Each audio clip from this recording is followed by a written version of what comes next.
Henrique e eu vou falar sobre a biografia de Paulo Vinícius Coelho. Ele é conhecido como PVC. Quando eu não tô trabalhando, tô lendo, tô procurando, tô pensando. E por isso que às vezes eu consigo trazer verdades. O PVC ele nasceu no ano de 1969. Hoje ele possui 50 anos de idade.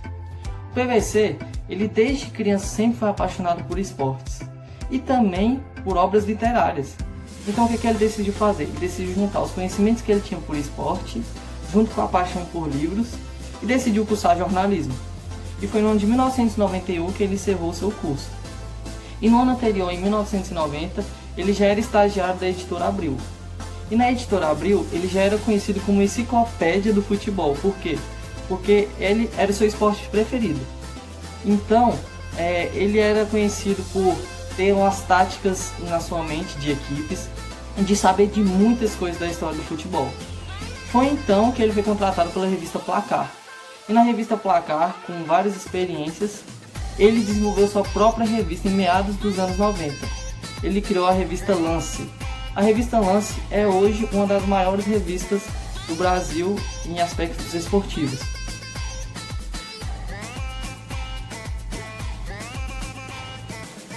Com o sucesso da revista Lance, ele começou a publicar colunas e artigos em jornais impressos, na Folha de São Paulo e depois no Estadão. E no início dos anos 2000, com o avanço da internet no país, ele começou a publicar várias crônicas no site da UOL, que estava em crescimento na época.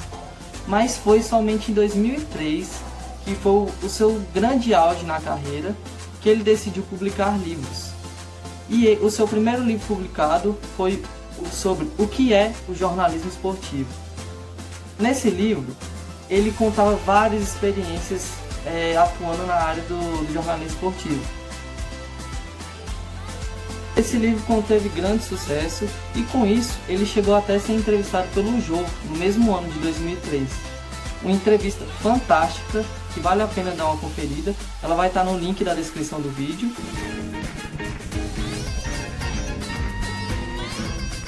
Olha só, jornalismo esportivo Paulo Vinícius Coelho, editora Contexto. Toda editora tem que ser contexto, né? Tem que ter um contexto. Sem texto, como é que vai fazer? O contexto desse livro é o seguinte, ele faz parte de uma coleção, coleção Comunicação, que já teve jornalismo diário, que Ricardo Noblar escreveu, teve até aqui. Já teve jornalismo científico, vai ter jornalismo em revista, que a Marina Scalzi vai escrever, jornalismo cultural, o Daniel Filho.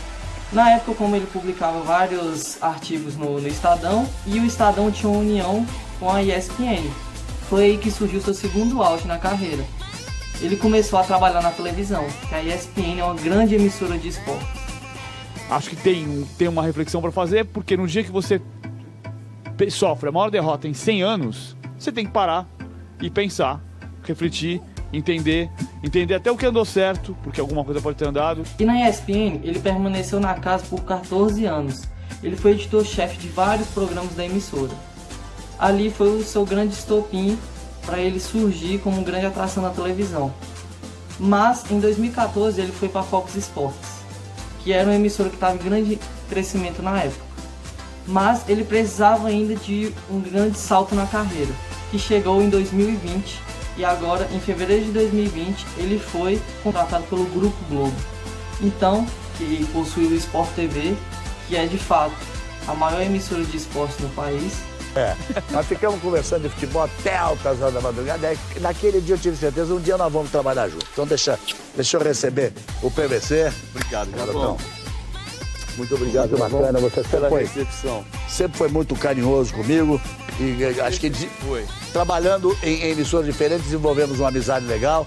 É uma das cabeças pensantes do jornalismo brasileiro. Ele tem uma maquininha de números ali dentro, um negócio de táticas, de esquemas e etc, etc. Seja bem-vindo, o Bem Amigos recebe. E agora ele vai poder ter uma continuação de seu trabalho no jornalismo esportivo. O PVC ele tem um grande destaque por possuir vários prêmios na categoria dentro do jornalismo esportivo. Ele já ganhou 6 prêmios consecutivos, considerado como o melhor jornalista esportivo do país. Sempre trazendo boas críticas ao nosso futebol, os esportes gerais e a literatura. Ele sempre defendeu a camisa amarela, que hoje em dia, infelizmente, está sendo utilizado para vários atos e movimentos políticos. E agora eu vou passar a bola para o meu amigo Brian. O PVC sempre foi um grande amante do jogo, então tudo que envolvia esporte, ele se dedicava e se colocava à disposição para colaborar. Ele chegou até ser comentarista esportivo do jogo FIFA, o jogo de futebol para videogame, das edições de 2007 a 2010. Dia de majestoso PVC. São Paulo e Corinthians se enfrentam hoje. É uma rivalidade que tem crescido muito nos últimos anos, Prieto. Os dois times entram para vencer. Já sobre o estilo de escrita do PVC, nós conseguimos identificar que ele trabalha bastante o gênero jornalístico de crônica, porque ele pega essas discussões que temos no cotidiano sobre esportes, essas discussões sadias, quem foi o melhor jogador, quem foi o maior atleta, quem foi o maior clube, qual o maior jogo de futebol da história, quais são os maiores clássicos. Então ele trabalha isso embasado em números e estatísticas, vivência dentro da área do esporte e transforma isso em literatura. A matéria-prima do jornalista é a credibilidade. Você precisa acreditar que aquilo que eu estou escrevendo é relevante e é sério. Então, esse gênero de crônica é o gênero trabalhado pelo PVC nos seus livros e nos seus textos. Então ainda tem uma dificuldade para se perceber que o esporte tem uma importância inclusive econômica para o país. O futebol na Espanha é responsável por 2,2% do PIB. No Brasil pode ser também. Só que para isso tem que ter a percepção disso, do que pode acontecer, do futebol gerar emprego, pagar imposto e fazer páginas e mais páginas e mais páginas sobre esporte, sobre futebol como um dos esportes. E aproveitando, queria até deixar como indicação para vocês um dos livros mais famosos do PVC que ele publicou em 2010, chama-se Os 100 Maiores Jogadores Brasileiros de Todos os Tempos. Então ele pega os maiores jogos desses jogadores, os números, as estatísticas, as histórias, as polêmicas e transforma tudo em forma literária. E ele elenca os 100 maiores jogadores de futebol de todos os tempos. Agora eu vou passar a bola pro Dalê, que ele vai explicar para vocês quais eram os principais temas dessas obras do PVC, beleza? Vai lá, Dalézinho! Opa, valeu B11! Como vocês já puderam perceber nas apresentações de meus queridos colegas Brian e Leandro, PVC é um exímio jornalista esportivo. Estou aqui para mostrar para vocês um de seus livros, o último que foi lançado, A Escola Brasileira de Futebol. Nele, ele retrata, além de assuntos ligados ao nosso futebol, também fala porque somos considerados o país do futebol. E ainda traz opiniões de nomes importantes ligados ao nosso futebol brasileiro, como Carlos Alberto Parreira, técnico do nosso tetracampeonato na seleção, e Vanderlei Luxemburgo, hoje atualmente técnico do Palmeiras, sobre o que é essa escola brasileira de futebol.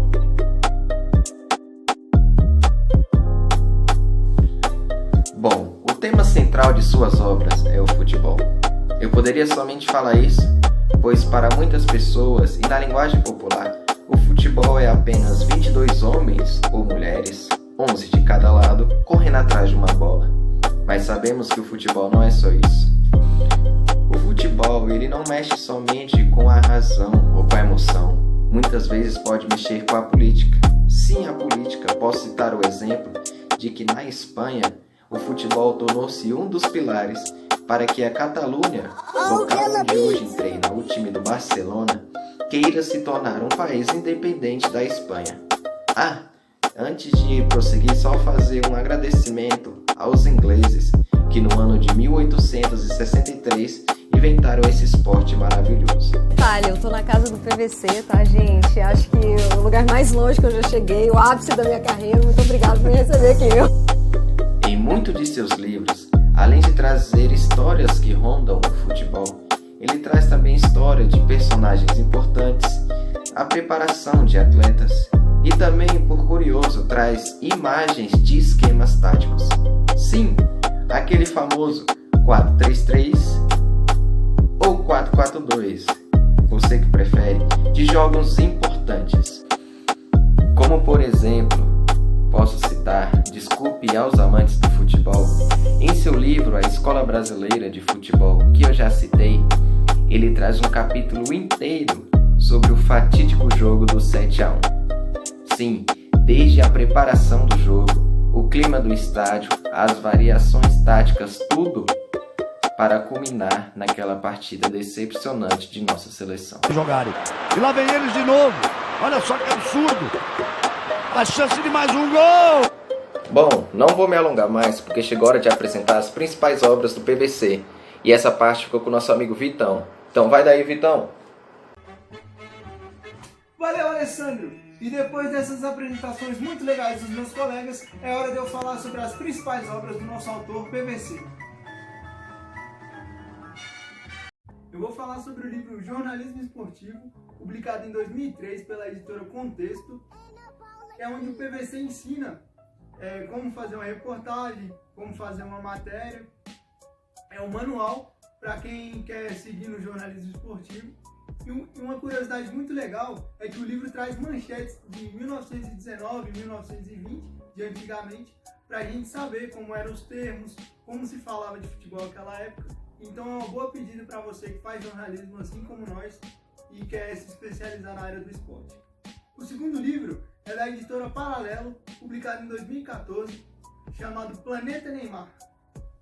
O livro é um perfil do Neymar, e o que eu acho interessante é que, além de mostrar a infância do Neymar, a relação dele com os familiares, ainda mostra relatos dele de antes do profissional. Eles mostram como é que ele foi descoberto na base, o barulho que ele já fazia desde antes de se tornar profissional e, o mais importante, uma viagem que ele fez a Madrid aos 14 anos, porque o Real Madrid queria contratar ele. Ele ficou lá, foi muito bem nos testes, mas acabou não fechando o contrato com o Real Madrid, por conta que ele não se adaptou à cidade, porque o Neymar é muito ligado à família, e é muito festeiro, menino muito alegre, ligado aos amigos também, e acabou optando por voltar para o Santos. O terceiro livro é da Panda Books, é de 2010, e são os 55 maiores jogos da Copa do Mundo. Nesse livro, o PVC escolheu 55 jogos, né? E que para eles são os melhores da Copa do Mundo. E neles eles trazem relatos muito legais, por exemplo, do Maracanaço, né? Que foi quando o Brasil perdeu para o Uruguai por 2-1. Também de jogos da final da Copa de 70, onde o Brasil foi tricampeão mundial. Enfim, então é um livro muito bom para você que gosta de Copas do Mundo e para você que gosta de curiosidades. A história do Uruguai, por exemplo, foi contada pelo Diego Lugano, que é um grande jogador uruguaio, né? E a visão dele de como ele sentiu aquela final, né, de 50, mesmo não sendo nascido. E o próximo livro chama Bola Fora, da editora Panda Books também, publicado em 2009, que o PVC procura contar como é que os jogadores brasileiros, o que motiva os jogadores brasileiros, na verdade, a irem para a Europa. E vai muito além do dinheiro, né? Uma curiosidade que tem no livro, por exemplo, é que um jogador brasileiro nunca foi eleito o melhor do mundo atuando fora da Europa. Então isso quer dizer que a Europa é a única vitrine possível para o futebol se o jogador deseja ser o melhor do mundo. Então é um livro muito saboroso, tem a história do Pelé, tem a história do Zico, do Falcão, que jogou no Internacional. Então é um bom livro para você que gosta de esportes e que quer ficar por dentro das transferências aí dos craques brasileiros. Mais um livro, esse é o mais recente do PVC, é o Escola Brasileira de Futebol, onde ele conta um pouco do estilo de jogo do Brasil. Ele procura mostrar os elementos do estilo de jogo do Brasil, tanto taticamente como culturalmente. Ele fala que uma das razões do Brasil jogar como joga é que os brasileiros jogam bola em qualquer tipo de superfície, seja na areia, na praia, na rua.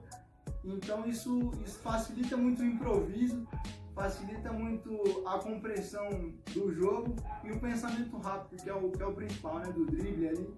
Então é muito legal esse raio-x que ele faz aí do futebol brasileiro. Aí ele fala da seleção de 82, da seleção de 94 e tudo isso juntando um pouco de história, um pouco de cultura e, claro, muita tática, né?